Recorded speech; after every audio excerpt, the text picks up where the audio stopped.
Vous écoutez Procrastination, saison 9, épisode 7, liberté de discours et validation autoriale, deuxième partie. Un podcast sur l'écriture en 15 minutes. Parce que vous avez autre chose à faire et qu'on n'a pas la science incluse.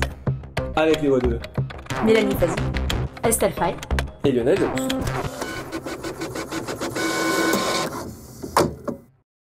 Une des questions aussi qu'on peut se poser, c'est de manière plus générale, dans quel sens est-ce qu'on aimerait voir la littérature et l'écriture aller, dans le sens où, à chaque fois qu'on réutilise des clichés ou des visions du monde un peu problématiques ou des choses comme ça, parce qu'on les a lus dans des livres, on les répète à notre tour, des fois sans s'en rendre compte, et on contribue à ce que ça continue à circuler.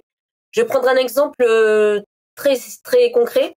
Je sais qu'on est assez nombreuses en ce moment à être arrivées à saturation du motif de la violence contre les personnages féminins ou des agressions sexuelles contre personnages féminins, quand ce n'est pas le cœur de l'intrigue, quand c'est pas le sujet, quand c'est simplement utilisé comme un motif, soit un rebondissement ou un motif esthétique quelque part.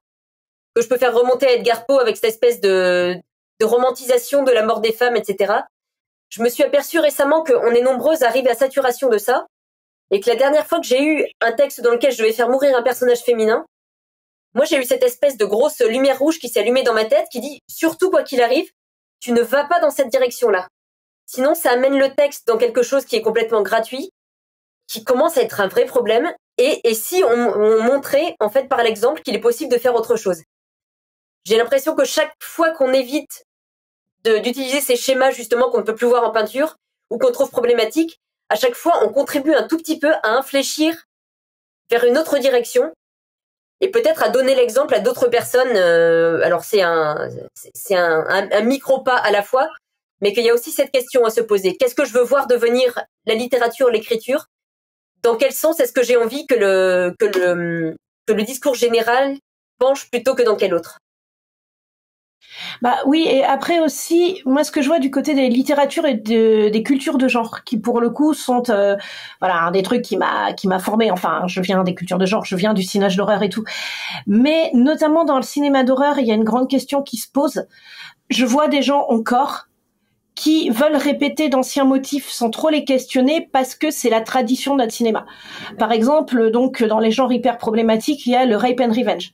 C'est grosso modo une fille toute innocente et toute fragile. Voilà, il va lui arriver des horreurs et pouf, ça devient une femme trop badass. Et à l'époque où c'est arrivé, ça permettait au moins d'avoir des femmes qui fassent quelque chose à l'écran. Donc, je ne dis pas que ça validait le truc, mais ça avait une existence. Comment dire, ça permettait d'exister à des choses qui auraient peut-être pas forcément eu autant de temps d'écran sans. Maintenant, ceux qui aujourd'hui sont encore dans cette imagerie-là, parce qu'on en a toujours fait, bah déjà quand la validation c'est de dire ça s'est toujours fait, bah il faut questionner quoi. Et pareil, c'est vrai que beaucoup des personnages queer qui ont pu exister dans les histoires au départ étaient dans les rôles des méchants. On a eu beaucoup de méchants qui étaient très queer coded. Mais c'était à une époque qu'on pouvait pas les faire apparaître vraiment autrement en fait. Et par contre, quand aujourd'hui certains en sont encore à faire du vilain queer coded, là dans l'époque où on est, ça devient problématique aussi parce qu'il faut voir ce qu'on peut faire dans un paysage. Et donc oui, il y a effectivement des choses qui ont pu exister, qui à l'époque, je dirais même pas représentaient une avancée, mais au moins permettaient à certaines choses d'être visibles. Et aujourd'hui, c'est plus du tout le cas. Et il faut vraiment interroger aussi les genres qu'on aime, les genres dans lesquels on écrit, et les interroger avec un regard critique. Et surtout qu'aujourd'hui, en plus, le respect de la tradition peut servir d'excuse à des comportements, pour le coup, méga toxiques, et voilà, les littératures qu'on aime ou les cinémas qu'on aime valent éminemment mieux que ça, quoi. Et c'est vrai que, par exemple, ce qui s'est passé dans un festival donc de cinéma de genre, où il y a eu des commentaires donc hyper sexistes et hyper homophobes à une des premières projections de Lovelace Bleeding, et la justification des gens dans la salle, c'est oui, non, mais c'est la tradition qu'on chambre les films. Oui, non, mais regardez comment vous les chambrez, à quelle époque vous les chambrez. Et mine de rien, qu'est-ce que ça dit de vous en fait? Et est-ce qu'on a envie d'être ce paysage-là aujourd'hui? Donc en plus, quand on est dans des genres qui ont une histoire intéressante et qui effectivement une histoire qui est plus diverse par moment que la littérature blanche ou le cinéma d'auteur, parce que justement on est dans des genres qui ont souvent donné une voix à ceux qu'on n'avait pas, ça ne doit pas servir d'excuse pour répéter des vieux clichés. Et par exemple ce que tu dis Mélanie sur la violence faite aux femmes aussi, quoi. Je pense à un truc sur la question queer en particulier.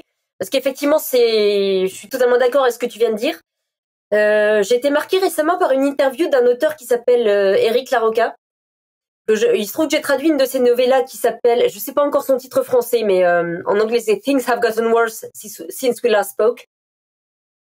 C'est un texte d'horreur assez extrême et un texte queer qui m'avait profondément dérangé à la lecture. Et un des points que j'ai voulu vérifier avant d'accepter la traduction, c'est que comme c'était un homme qui écrivait sur une relation entre deux femmes et qu'il se passait des choses assez horribles, je voulais m'assurer qu'on n'était pas justement dans le cliché des lesbiennes par les hétéros, par l'homme hétéro, etc. ou quelque chose comme ça. Je suis allée m'assurer d'autres choses aussi, mais je suis allée écouter une interview. Donc l'auteur étant lui-même queer, je voyais le texte sous un autre angle. Et il a une phrase qui m'a intéressée, c'est de dire la représentation quand on est une minorité, il faut faire très attention à ne pas tomber non plus dans le côté où un personnage queer doit être systématiquement bon, systématiquement positif ou autre. Là, il montre des personnages qui ont des problèmes dans leur tête, très clairement. C'est le but du texte. Personnages pour lesquels on sent qu'il a une profonde empathie par ailleurs. Mais lui trouvait qu'en tant que personne queer, bah oui, le moment où on est complètement intégré au paysage, quelque part, c'est le moment, oui, où nos personnages ont aussi le droit d'être des salopards, d'être complètement tarés, d'être tout ce qu'on veut. C'est ça aussi la représentation. Mais du coup, il faut aussi faire attention à la façon dont ça passe. En fait, là, pour le coup, c'est quelque chose que même j'ai retrouvé dans des discussions que j'ai eues avec des lectrices, pour le coup, sur un des personnages dans Les Seigneurs de Bohème, un des personnages féminins qui, à la fin, fait un choix que font beaucoup de personnages mecs, mais que font pas les femmes. Et ça a posé beaucoup de questions, et notamment, j'ai des lectrices qui m'ont dit oui, non, mais donc Maëve, ce personnage, elle est pas un bon porte-drapeau, parce qu'elle fait un choix qui est pas un choix gentil ou positif pour un personnage féminin, en tout cas pas vu comme ça. Mais je veux qu'elle ait la liberté de le faire. Et au contraire, j'ai des lectrices qui m'ont remercié pour ça. Donc voilà, c'est évidemment complexe. C'est complexe, mais en même temps pas tant que ça. Parce que par exemple, si on prend le méchant queer-coded, c'est quoi ? C'est avant tout, c'est un méchant. Et comme il est méchant, on va lui donner donc du code queer. C'est par exemple les 216 tueurs en série qui sont codés trans. Et qui ça est un trope dont vraiment on doit sortir maintenant, quoi. Surtout quand on voit que justement non, c'est plutôt les trans qui se font agresser et tuer et pas l'inverse. Mais ça, mine de rien, par exemple, ça a été voilà, et c'est encore trop utilisé en littérature de genre. Voilà, non mais je pense aussi à l'un des derniers polars de J.K. Rowling où là pour le coup, quand elle utilise ça, c'est complètement voilà, c'est complètement conscient et c'est complètement problématique. Donc voilà, c'est mine de rien ces figures-là. Alors que quand on prend un personnage qui est complexe et que justement on permet à un personnage d'être complexe, c'est-à-dire aussi d'avoir des côtés sombres, la démarche est complètement différente et ça se sent. Voilà, et ça c'est évident. Enfin, paradoxalement, c'est pas si compliqué. Oui, et je pense qu'il y a aussi... alors, je m'aventure dans un terrain un peu compliqué, et j'espère que je vais lui rendre grâce.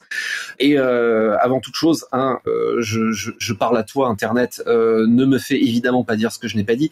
C'est qu'il y a aussi dans la fiction, et c'est la fameuse citation de Kafka, il y a aussi une valeur fantasmatique et cathartique dans la fiction. Je veux dire, les anti-héros, par exemple, je pense à Dexter, par exemple. Ça commence à être un peu vieux, mais Dexter, héros donc qui assassine des gens, anti-héros donc, les anti-héros de manière générale sont pas présentés comme des modèles. Néanmoins, étant fictifs et exposant certaines choses de l'humanité, ils peuvent être des objets de fascination, et le fait de les voir de l'intérieur peut également éventuellement susciter une forme d'empathie et de compréhension, mais avoir de la compassion et de la compréhension pour quelqu'un ne signifie pas approuver les actes ou ce que font les choses. Et personnellement, je trouve d'ailleurs que quand on est capable d'avoir, et quand l'art et la littérature et la narration nous permettent d'accéder à ça, quand on peut avoir de la compassion pour quelqu'un qu'on n'approuve pas, je trouve qu'on se trouve dans des choses humainement très intéressantes, peut-être parmi les belles expressions de l'humanité. Si on pense à l'horreur, bien entendu qu'on n'a pas envie de vivre ça là-dedans. On lit pour se jouer à se faire peur quelque part, et puis ça dit aussi des tas de choses. Donc, ce que j'essaie de dire extrêmement maladroitement, c'est que bien entendu, et c'est pour ça que la validation autoriale est tellement importante, c'est que bien évidemment, il s'agit d'une, faire ses devoirs, de deux, j'aime beaucoup, Mélanie, ce que tu dis sur le fait de se dire de quoi je veux faire partie. À partir du moment où on écrit, à partir du moment où on a une parole publique, on fait partie de quelque chose. Alors oui, certes, malheureusement, J.K. Rowling a plus de poids que un auteur chez un petit éditeur qui vend beaucoup moins que J.K. Rowling, c'est sûr. Mais ça n'empêche pas que, comme disait Gandhi, être le changement qu'on voudrait voir dans le monde. Même si Gandhi est critiquable aussi. Bref, on peut plus compter sur personne. Mais voilà, il y a aussi cet aspect-là qui n'est pas une excuse à faire n'importe quoi. Hein. C'est ça que je voulais dire. Internet ne me fait pas dire ce que je n'ai pas dit. Seuls les 6 résonnent par absolu. Il y a aussi la place pour l'exploration, le fantasme et la catharsis dans la fiction chez les adultes. À partir du moment où c'est fait de façon responsable et à partir du moment où on a conscience de ce dans quoi on veut s'inscrire. Tout ce qu'on a dit jusqu'ici. Bah après, sur tous les anti-héros, c'est aussi justement le travail qu'on va faire autour, nous, en tant que créateurs. Est-ce qu'on va, par exemple, quand même mettre toujours des piqûres de rappel que, mais c'est pas des figures vers qui regarder en levant les yeux. Et c'est le traitement du personnage aussi. Par exemple, sur Humbert dans le Lolita de Nabokov ou sur le héros d'American Psycho, il y a plein d'indices partout, dans toutes les pages, qui nous hurlent l'auteur n'est pas avec lui, qui nous hurlent non mais ce gars est à la fois complètement pervers et quand même assez ridicule. Parce qu'Humbert dans le Lolita de Nabokov, il est ridicule. Parce que, pour reprendre l'exemple de The Boys, Homelander, dans le comics comme dans la série, il est ridiculisé la moitié du temps au moins, et l'autre moitié du temps, il est vu comme une pourriture, mais même pas au sens cool du terme, en fait. Donc, par moment, il y a des gens qui vont projeter leur fantasme dessus quand même, parce que ça, on peut pas l'empêcher, et parce que tous les problèmes mentionnés ci-dessus. Mais c'est comment aussi on va présenter les personnages. Et pas oublier, ça c'est hyper important, cette partie du ridicule, justement, parce que le ridicule, c'est ça qui permet, pour moi, de ne pas iconiser un personnage dégueulasse. C'est de le montrer aussi, de le montrer en tant que ridicule. Et par contre, j'ai beaucoup plus de problèmes maintenant, quand j'ai essayé, par exemple, de revoir des bouts de Breaking Bad, et surtout au fil des épisodes, en fait. Parce que, mine de rien, dans Breaking Bad, plus on avance dans la série, plus quand même Walter White, il est montré un peu comme un caïd, un personnage fort, iconisé par la caméra, alors que sa femme est quand même vraiment de plus en plus montrée comme la mégère qui râle. Et ne serait-ce que par les cadres et tout ça. Et c'est vrai que là, il y a une iconisation du personnage qui n'a pas ce pan de ridicule qu'a Homelander dans The Boys, et qui là fait que peut-être effectivement on a franchi une base un peu problématique. Voilà, en tout cas, disons, je trouve que revoir Breaking Bad maintenant, ça pique un peu quand même. Voilà, alors que pour le coup, The Boys fait le boulot et relire Lolita, Nabokov fait vraiment le boulot, quoi. Dexter, c'est un exemple intéressant, mais qui pour moi est assez particulier. C'est qu'autant il y a des bouquins où on peut avoir de la jubilation à suivre un personnage qui soit dégueulasse. Là, je pense à mon souvenir de la lecture d'American Psycho, même si c'est assez loin, il y avait une jubilation dans la dégueulasserie, je dirais, qui faisait partie du projet. Dexter, pour moi, c'est différent. C'est un personnage avec lequel on est en empathie et il n'y a pas de il y a un petit peu quand même du plaisir à le voir exercer la justice sur des personnages dégueulasses par moment. Moi, c'est un personnage qui, découvrant la série à un moment où je ne savais pas encore que j'étais autiste et ayant d'énormes difficultés à admettre publiquement que je ne ressentais pas les émotions comme tout le monde, Dexter a été un personnage qui m'a bouleversé profondément. C'est un personnage qui m'a parlé de ma vie. Donc j'ai beaucoup de mal à le voir comme anti-héros, Dexter. Pour moi, il se trouve que c'est un tueur en série, mais c'est aussi un personnage qui, parce qu'il est en dehors de la société, permet d'aborder certains sujets sur d'autres personnes qui sont en dehors de la norme, qui sont dans une certaine marge. Donc pour moi, c'est un exemple un peu super intéressant, mais un petit peu à part. Pour moi, surtout, l'indice ultime, c'est est-ce qu'à un moment, le personnage est quand même ridicule ou est-ce qu'il est iconisé ? Et je veux dire, dans Lolita, déjà, le narrateur, il s'appelle Humbert, quoi. Enfin, les gens, si ça, c'est pas un indice, faut me dire, quoi. Je vais peut-être rebondir justement sur Lolita. Une dernière chose aussi, c'est que le livre, quelque part, est prisonnier de sa propre richesse. C'est qu'il y a une ambiguïté qui est volontaire. Et c'est que le pacte de lecture est qu'on est face à un narrateur non fiable, qu'on peut l'oublier par moment. Et moi, j'ai mis des années à me rendre compte, mais j'ai bien mis 20 ans après ma première lecture de Lolita, à me rendre compte qu'il y a une scène, une seule qui peut être ambiguë et qui peut laisser penser que, en fait, c'est Lolita qui a fait le premier pas. J'ai mis 20 ans à réaliser qu'en fait, cette scène, c'est probablement le fantasme du narrateur qui ne veut pas s'avouer qu'il a commis un viol et qui transforme ce moment de bascule pour dire, ben non, c'est elle qui a commencé. Et en fait, le livre est tellement riche dans son ambiguïté que même moi qui suis quand même un peu qui réfléchit un peu sur ces sujets, j'ai mis 20 ans à réaliser que cette scène que je trouvais bizarre dans Lolita, si ça se trouve, elle est bizarre parce qu'elle est fantasmée par le narrateur. Qu'elle masque un viol, en fait, que lui ne veut pas avouer comme tel. Dans American Psycho, je me souviens, ce qui m'a fait hurler de rire, c'est que le personnage est ridicule, notamment dans les chroniques musicales qu'il fait. Il y a des petits inserts musicaux, il parle de groupe, et c'est tellement ridicule que là, on se dit non. Effectivement, on n'est pas du côté du personnage.